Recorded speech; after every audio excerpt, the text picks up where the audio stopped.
សូមអនុមោទនាអនុមោទនាអ្នកករៀងព្រោះបន្តិចហើយយំស្រែកមកចូលឆ្នាំបាទមិនដឹងធ្វើម៉េចបាទតប៉ុណ្ណាគឺដល់ព្រោះតែមិនដឹងណាមិនព្រោះកទេណាព្រោះធហ្នឹងហើយតែស្ដាប់សំឡេងខ្លួនឯងចឹងដូចចង់ខ្លាចមិនទេចង់ខ្លាចខ្លួនឯងណាមោតាសៈវិជ្ជវតោអរហតោសម្មាសម្ពុទ្ធស្សៈណាមោតាសៈវិជ្ជវតោអរហតោសម្មាសម្ពុទ្ធស្សៈណាមោតាសៈវិជ្ជវតោអរហតោសម្មាសម្ពុទ្ធស្សៈនមថោរតនតយសៈខ្ញុំបករណាសូមកំបងអញ្ជលីក្រាបអ្នកមាសការចំពោះប្រជុំដីនៃព្រះត្រៃរតន៍មានពុទ្ធរដ្ឋធម្មរដ្ឋនិងសង្ឃរដ្ឋដោយសេចក្តីគោរពជ្រះថ្លានិងសូមនមស្ការចំពោះព្រះមហាសវណ្ណថេរោឈៀងសវត្តព្រមទាំងកណាគុណម្ចាស់គ្រប់ព្រះអង្គនិងចម្រើនពរដល់ញាតិញោមពុទ្ធបរិស័ទប្រុសស្រីអ៊ីស្រាធិបតីសម័យអង្គម្ចាស់ដែលបានប្រារព្ធធ្វើបុណ្យទក្ខិណានុបទាននិងបុណ្យគម្រប់ខួប100ថ្ងៃរបស់អង្គបាសិកាវគ្គយិននេះហើយញាតិញោមពុទ្ធបរិស័ទប្រុសស្រីគ្រប់រូបទាំងអស់បានជើញចូលរួមជាអធិបតីដើម្បីឲ្យពិធីបុណ្យមានសេចក្តីអធិកធម៌ច្រើនកកកអញ្ចឹងទេញាតិញោមពុទ្ធបរិស័ទប្រុសស្រីគ្រប់រូបទាំងអស់ថ្ងៃនេះលោកអ្នកទេសនាក៏ប្លែកហើយដល់ចំណែកខាងព្រំអ្នកអរតនីហ្នឹងក៏វាប្លែកទៅទៀតទៅញោម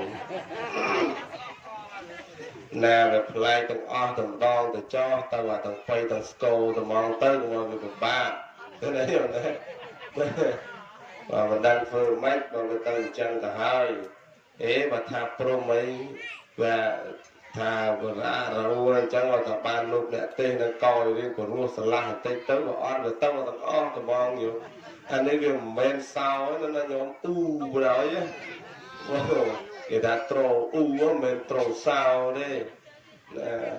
ហើយនៅក្នុងថ្ងៃនេះផងដែរកូនចៅនិងស្វាមីបកាកូនប្រសាព្រមទាំងចៅទាំងអស់បានមកមតិគ្នាផ្ដើមប្រារព្ធពិធីបុណ្យខួបគម្រប់100ថ្ងៃដើម្បីឧទ្ទិសបុណ្យកុសលជូនដល់ឧបាសិកាវគ្គយិនព្រមទាំងឧទ្ទិសកុសលផលបុណ្យជូនដល់ញាតិទាំង7សន្តានដែលបានចែកឋានទៅកាន់លោកខាងមុខ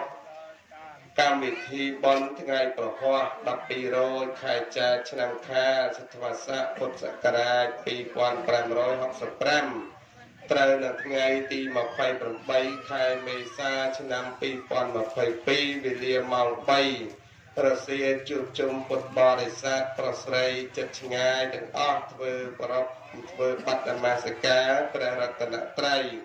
សមាទានសិលនិមន្តប្រសងចម្រើនព្រះបរិត្តនិងសម្ដែងនៅពធទេសនាលោកព្រឹកឡើងថ្ងៃសុក្រ13រោចត្រូវនៅថ្ងៃទី29ខែឆ្នាំដដែលវេលាម៉ោង7ព្រឹករៀបចំប្រគេនជាគូដល់ព្រះសង្ឃដល់ម៉ោង10:30នាទីថ្ងៃត្រង់ពេលផាត់តាហារនិងទេយ្យវត្ថុដល់ព្រះសង្ឃជាកិច្ចបង្ហាញបុណ្យបញ្ជាក់កម្មវិធីបុណ្យនេះប្រពនៅគេហដ្ឋានរបស់លោកឡុងវិននិងអ្នកស្រីទុយខុំស្ថិតនៅភូមិរំពុះឃុំមានជ័យស្រុកសណ្ដានខេត្តកំពង់ធំណាកញ្ញាផ្ដើមបុណ្យហ្នឹងមានមួយលោកឡុងវិននិងអ្នកស្រីទុយខុំព្រមទាំងកូនចៅលោកឡុងវុតនិងអ្នកស្រីអានព្រមទាំងកូនចៅអ្នកស្រីឡុងឈួរព្រមទាំងកូនចៅលោកឡុងអាតនិងអ្នកស្រីលួនព្រមទាំងកូនចៅអ្នកស្រីឡុងបាននិងលោករ៉ាត់ព្រមទាំងកូនចៅចឹងពិធីបុណ្យនេះគឺមានអ្នកផ្ដើមបុណ្យហ្នឹង5អ្នក5គ្រួសារ ហើយញាតិញោមពុទ្ធបរិស័ទប្រុសស្រីគ្រប់រូបទាំងអស់ឃើញថាយើងគ្រប់គ្នាទាំងអស់តែងតែប្រកបធ្វើបុណ្យគម្រប់ខួបណាខួប7ថ្ងៃខួប100ថ្ងៃខួប3ឆ្នាំខួប5ឆ្នាំខួប10ឆ្នាំណាខួប30ឆ្នាំណា50ឆ្នាំឲ្យតែថាធ្វើបុណ្យខួបនឹងគេឲ្យឈ្មោះថា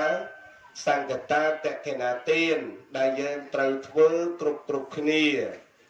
នៅក្នុងដីការបស់ព្រះសម្មាសម្ពុទ្ធព្រះអង្គទ្រង់ត្រាស់សម្ដែងទុកមកដើម្បីនឹងឲ្យសាធុសប្បុរសផងទាំងឡាយដែលជាកូនជាចៅទាំងអស់ដែលជាអ្នកដឹងនៅគុណូបការៈចំពោះម្ដាយឪពុកណាទោះបីជាគាត់បែកកាយរំលៀងខណ្ឌទៅកាន់បរលោកខាងមុខក៏គួរតែមាននៅកតញ្ញូតាធម៌ដែលគាត់ពីអ្នកប្តីប្រពន្ធបានបង្កើតរូបយើងគ្រប់គ្នានេះឲ្យរស់រានមានជីវិតឲ្យឃើញនៅពិភពដ៏ស្រស់ត្រកាលឲ្យយើងបានសិក្សារៀនសូត្រឲ្យយើងមានគូស្រករភរិយាស្វាមីបានជាកូនពូនជាចៅនឹងដោយសារថាតម្លៃរបស់គាត់នឹងមិនអាចកណនាជាអនេកបការបានហេតុដូច្នេះហើយញាតិញោមពុទ្ធបរិស័ទប្រុសស្រីគ្រប់រូបទាំងអស់កូនប្រុសកូនស្រីតាមបណ្ដានៃគ្រួសារក្តីតាមបណ្ដានៃភូមិស្រុកខេត្តខណ្ឌក្តីហ្នឹងគឺតែងតែប្រារព្ធធ្វើពិធីបុណ្យសង្កតាតកេណាទាននេះជាប្រចាំគ្រប់ខួបប្រាំងខួបវស្សាមិនឲ្យអខានបានឡើយដូច្នេះហើយញាតិញោមពុទ្ធបរិស័ទប្រុសស្រីគ្រប់រូបទាំងអស់យើងនាយុគសម័យនេះយើងអត់បានទាន់ព្រះសម្មាសម្ពុទ្ធយើងបានទាន់តែព្រះសាសនារបស់ព្រះអង្គបន្សល់ទុកឲ្យយើងជាសពបរោះនឹងគប្បីនឹងបដិបត្តិឲ្យគ្រប់5000ព្រះវស្សាដោយបរិបូរណ៍ហើយដូច្នេះញាតិញោមពុទ្ធបរិស័ទទាំងឡាយលោកឲ្យឈ្មោះថាសពតិសោបសង្ឃសិវៈយើងទាំងអស់គ្នាជាសានជនទាំងឡាយនឹងឯងតែងតែគោរពរាប់អាននិងប្រតិបត្តិទៅតាមគន្លងនៃសពបរោះដែលលោកចងក្រងដែលលោករក្សាដែលលោកសិក្សានៅពុទ្ធវចនៈរបស់ព្រះដ៏មានព្រះភិក្ខនឹងទុកឲ្យយើងគ្រប់គ្នាទូមាននឹងផ្ដល់នៅអវាទគ្រប់គ្នាជាដើមនេះហើយជាតម្លៃគេហៅថាតម្លៃមិនអាចកណនាបានទេញោមណាមិនអាចកណនាបានទេហើយញាតិញោមពុទ្ធបរិស័ទទាំងឡាយដែលយើងឲ្យឈ្មោះថាបធានតាយើងគ្រប់គ្នាតែងតែចម្រុងចម្រើនកើតនៅបុណ្យកុសលដោយការសង្វេគនៅអាយុសង្ខាររបស់សត្វគ្រប់រូបទាំងអស់សង្វេគនៅក្នុងសង្ខារធម៌ដែលមាននៅខណ្ឌ5មានរូបខណ្ឌវេទនាខណ្ឌសញ្ញាខណ្ឌសង្ខារខណ្ឌនិងវិញ្ញាណខណ្ឌដែលតែងតែទន្ទ្រានតំពីស៊ីនៅអាយុសង្ខាររបស់សត្វយើងគ្រប់គ្នានឹងរាល់ពេលបើយើងមិនពិចារណាទេញាតិញោមយើងនឹងដឹកលងធ្លាក់នៅក្នុងអន្លង់ដោយខ្លួនឯង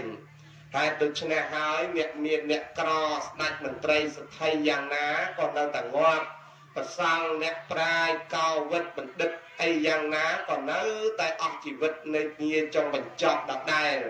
អញ្ចឹងទេយើងគ្រប់គ្នាថ្ងៃនេះញាតិញោមពុទ្ធបរិស័ទអិសរាធិបតីសម័យម្ចាស់បានប្រពកិច្ចពីល្ងាចហ្នឹងវារួចរាល់ទៅហើយអមិសទានណាការឲ្យកម្លាំងដោយបរិបូរណ៍ព្រះសម្មាសម្ពុទ្ធលោកសរសើរថាអមិសបូជាដែលយើងធ្វើហើយបានបូជាហើយបានប្រគល់ហើយជូនហើយបំបត្តិនៃការស្រេកឃ្លានធំថប់ឲ្យមានកម្លាំងពលំមមួនបរាបុគ្គលនោះឯងកើតជាតិណាជាបុគ្គលសម្បូរដោយកម្លាំងបរិបូរណ៍ដោយកម្លាំង